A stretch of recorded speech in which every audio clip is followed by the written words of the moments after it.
Gusto lang pala ng clarification ng Court of Appeals. So dito tayo. Naku mga kababayan. Pangalawa natin, Harry Roque. Meron ng arrest warrant. Patay. Hindi kasi inaral muna yung balita, Sir Kent. Basta banat ng banat. Kaya nga, di ba, Mamuwi ni Artus. Ako kasi dito, syempre, thriller. Kunwari ay binuhay, ganyan-ganyan, basa tayo. Pero may pahabol. Syempre, bago ako mag-live dito, pinag-isipan ko na to eh. Para thrill. Kasi pag sinabi ko, wag kayo mag-alala, hindi totoo makulong si Dilima, hindi nyo na ako panoorin. Ay, walang thrill. Syempre, may thrill. Di ba? Ngayon kasi mga DDS, pakalat nyo agad, si Dilima makukulong muli, ganyan-ganyan. Otot, purple. So dito tayo kay Harry Roque ha, mga kababayan. Nako, ito na.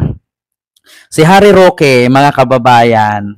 Ito na, Harry Roque. Hala, mga kababayan, si Harry Roque, Ginoo ko tabang. Naku, papayat. Alam nyo, si Harry Roque, inubo na. Nagkapulmonya na si Harry Roque doon sa Netherlands. Wala nang pambiling damit kasi yung mga damit niya malalaki, maliit na sa kanya. Maliit na yung katawan niya ngayon. Ito, Harry Roque. Harry Roque sa arrest warrant. May arrest warrant na. Sabi ko sa inyo mga kababayan makukulong na itong baklang Roque na to. Part of the unjust prosecution daw. Yung arrest warrant. The issuance of a warrant of arrest form part of the unjust prosecution, which I will include to my application for asylum in the Netherlands as a victim of political persecution owing to my loyalty to the Dutertes, saad ni dating presidential spokesperson, Attorney Harry Roque. Ito daw arrest warrant ni Roque ay ito daw ay unjust prosecution. Kasi dahil daw sa kanyang pagiging loyal sa mga Duterte, panggigipit daw ito ng gobyerno. Ito lang sa totoo lang mga kababayan kahit yung mga DDS, wag na kayong manood sa akin kasi kahit anong explain natin sa inyo, hindi naman talaga kayo makakaintindi at hindi kayo maniniwala sa aking sinasabi. Ito lang Ma'am Arlene Pabular, hello po. Ka-vibes, hello po. Sir Henry, Ma'am Arlene, hello po. Ito lang itong warrant of arrest ni Harry Roque, hindi po ito panggigipit ng gobyerno. Hindi ito panggigipit ni BBM. Bakit ko nasabing hindi panggigipit? Una, ang Pogo, illegal ito sa China, na kung saan ginawang legal ni Digong sa Pilipinas. Miguel, shoutout po Ma'am Elvera. Di ba? Gusto kong ulitin. Ang Pogo, illegal sa China, pero ginawang legal ni Digong sa Pilipinas. So ngayon, nung pumasok ang Pogo, ginawang legal ni Digong kasi may 2 billion na binibigay ang Pogo, ginawa niyang legal. Ngayon, nung ginawa niyang legal, maraming pamilyang Pilipino ang nasira. Maraming pamilyang Pilipino na ang mga ipon, mga napundar, nabibenta, nasasangla, at maraming pamilyang Pilipinong nakakapagnakaw dahil sa pangsugal. At maraming pamilyang Pilipino ang nawawala dahil sa Pogo. Kasi nga, ang sabi ni Digong, illegal ito sa China pero ginawa niyang legal sa Pilipinas. Ngayon, kung nagkaroon man ng warrant si Harry Roque, hindi po ito panggigipit ng gobyerno. Which is ito po'y sinunod lang ng gobyerno kung ano yung nakakarapat sa ating bansa. Maraming Pilipino ang na-torture. Maraming Pilipino ang nasira ang pamilya dahil sa sugal. Maraming Pilipino ang nakakapagnakaw at nakakapang-scam para lang itaya dyan sa sugal. Tapos, sino ba ang mananagot? Diba? Sino ang mananagot? Si Harry Roque. Isa siya kasi nandun yung pangalan niya na kung saan ni-read sa Pampanga, ang Pogo, nandun ang pangalan niya sa document ng Pogo. Sangkot siya. Dapat lang gampanan ng gobyerno na meron tayong batas na gumagalaw. At ang batas ng Pilipinas ay hindi para sa mga mayayaman lang. Mayaman ka man o mahirap, dapat kang managot kung ano man ang kasalanan na nagawa mo. Diba? Hindi po panggigipit ng gobyerno ito. Panagutan mo ang batas na ginawa mo. Kasi alam ni Digong mismo na ang Pogo ay illegal sa China pero ginawa niyang legal sa pamamagitan ng pagpapapirma ni Roque kay Duterte.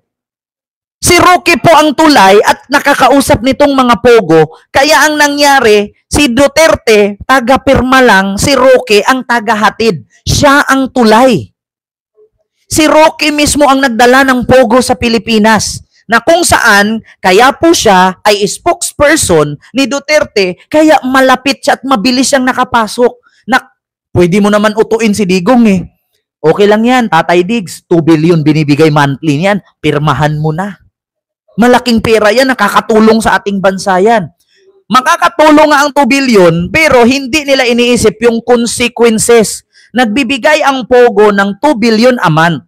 Saan ba galing ang 2 billion? Sa pera ng mga Pilipinong na-addict sa sugal. Sa pera ng mga iling-ipon ng mga Pilipino na nagbibenta ng bahay, sasakyan, ari-arian para kasi tinalo sa sugal. Doon kinuha ng Pogo ang 2 billion a month na binayad nila sa gobyerno. Dapat inisip nila yung consequences. Di ba? Ang sabi, pirmahan mo yan, Tatay Diggs, 2 billion binibigay niyan a month. Saan ba kukunin ng Pogo yung 2 billion? Eh di doon sa mga customer lang Pilipinong nasisira ang buhay dahil sa sugal. Si Willie Rebillame nga, 1 billion na ubos, hindi nga yumayaman eh. Tumigil nga eh. Hindi ka magiging milyonaryo dyan.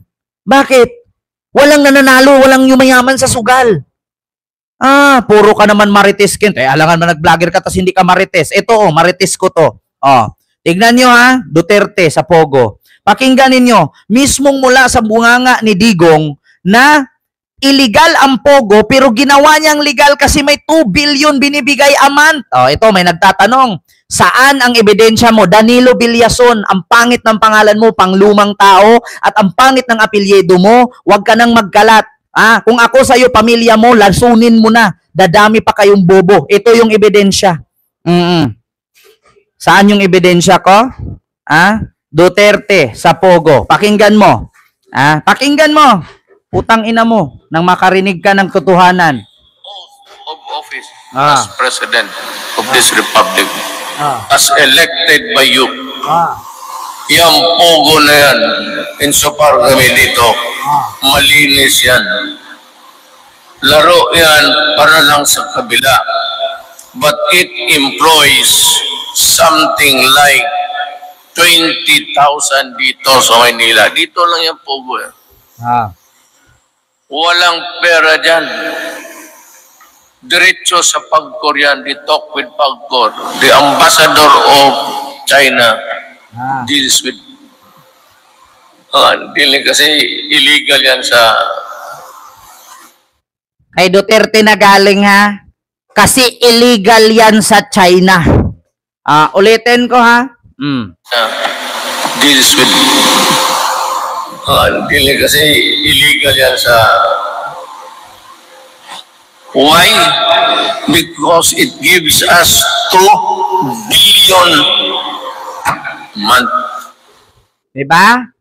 Illegal yan sa China. Ginawa niyang legal sa Pilipinas kasi nagbibigay ng 2 billion a month. Diba? Tapos ngayon, makasuhan si Roque. Sasabihin niya, ginigipit siya ng gobyerno.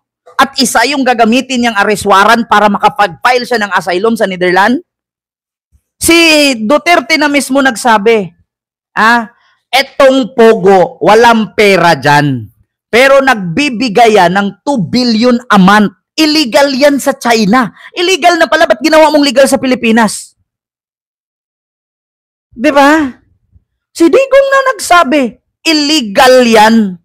Ngunit nagbibigay sila ng 2 billion a month, ginawang legal. Kaya nga ang daming Chinese nakapasok sa Pilipinas na mga undocumented eh. Ang daming Chinese nakapasok sa Pilipinas ng mga walang papel sa madaling salita. Diba? Dahil pinirmahan ni Duterte na gawing legal ang illegal na Pogo.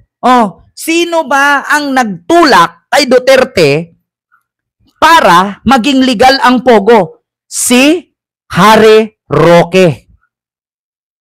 Diba? Ito, ebidensya, hanap mo, Danilo, diba? Mag-research kayo. Korean, they talk with Pagcor. The ambassador of China deals with kasi illegal yan sa China. Illegal sa China. why? because it gives us 2 billion month. 'Di ba? Illegal pala sa China. Nagbigay lang ng 2 billion a month, naging legal na. Sino ba ang naging tulay para maligal yan? Si Harry Roque. 'Di ba? 'Yun ang totoo. Kaya ngayon si Harry Roque nagrereklamo dahil ginigipit daw siya ng gobyerno ng Pilipinas. Ano ang sabi, mga kababayan? Ito naglabas ng pahayag si dating presidential spokesperson, Attorney Harry Roque ngayong Huwebes, Mayo 15 tungkol sa warrant of arrest na inilabas ng Angeles City Regional Trial Court. May arrest warrant na siya sa Angeles City, Pampanga, sa Regional Trial Court. Laban sa kanya at ng 49 na iba pang sangkot sa Lucky South 99. Di ba? Lucky South 99 sa isang ipinaghihinala ang Philippine Offshore Gaming Operator or POGO hub na sinalakay ng mga otoridad sa Purak, Pampanga noong nakaraang taon. Ito ay matapos makitaan ng korte ng probable cause upang ipursige ang kasong expanded human trafficking laban sa mga akusado. Si Harry Roque may warrant at 49 na iba pa. Ayon naman kay Roque, ito ay bahagi ng umano'y unjust persecution laban sa kanya na isinama niya sa kanyang aplikasyon para sa asylum sa Netherlands bilang biktima umano ng political persecution. Putang ina, panggigipit daw ng political persecution, paggigipit ng gobyerno ng Pilipinas sa kanya. Pagkatapos siya tumanggap ng milyon-milyon na hindi niya maipaliwanag sa Quadcom, kaya siya tumakbo. Diba? Pagkatapos sasabihin niya, ito ay political persecution, panggigipit ng gobyerno sa kanya. Hindi to panggigipit ng gobyerno, Roque. Tumanggap ka ng milyones. Yung si E.R. de la Serna nga. Da Serna ba ang apelyido nun? Nakatanggap nga ng 3 million na hindi niya alam saan galing.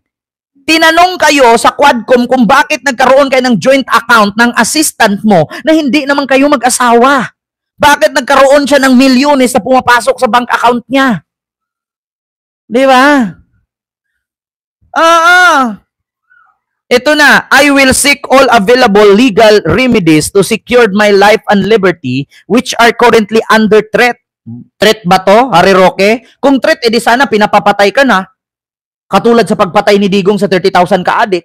Hindi naman nagdeklara si BBM na uplan tukhang sa mga magnanakaw at kurakot sa bayan.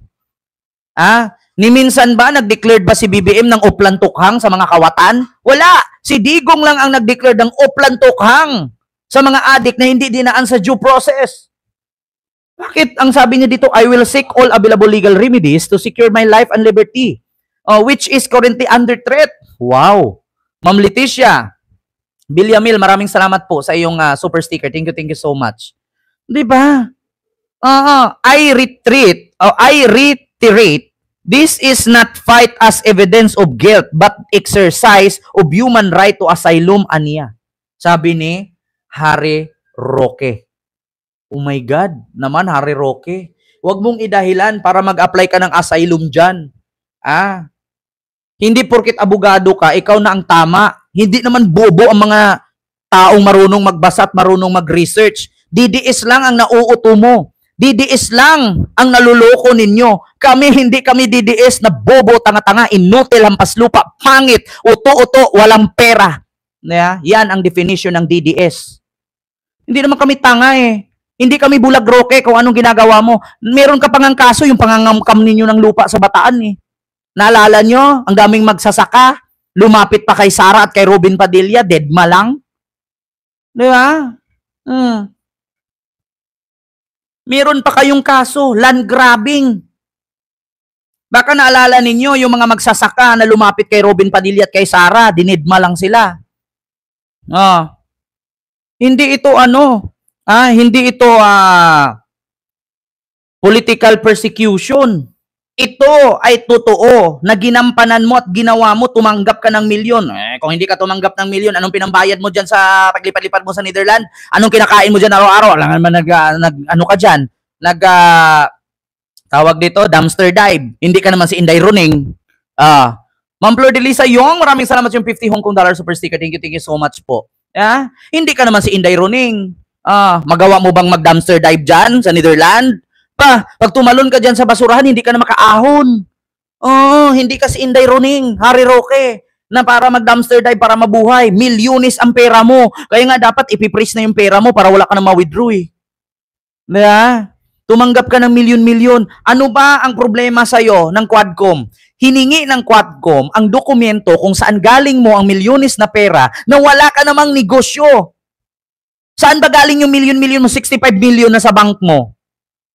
Saan galing? Hiningi ng Quadcom kung asaan ang dokumento at inintay ka pa na magpasa ng documents kung saan galing ang pera mo kasi ang pangalan mo ay nakita doon sa Pogo Hub sa Pampanga. Ngayon, anong ginawa mo instead na magpasa ka? Lumipad ka ng Abu Dhabi.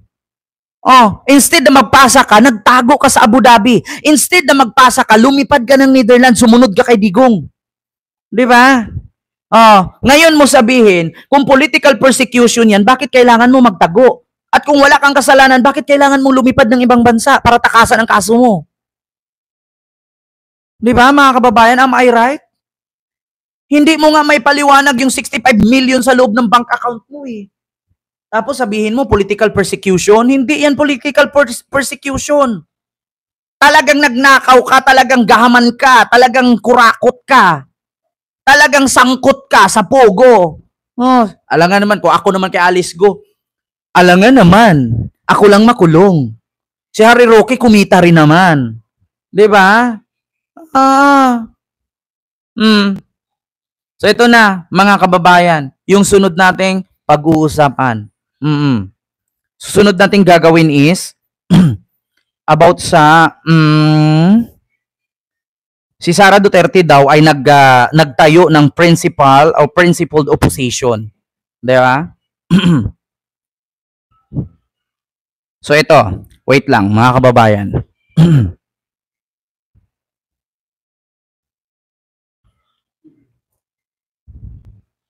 Ano?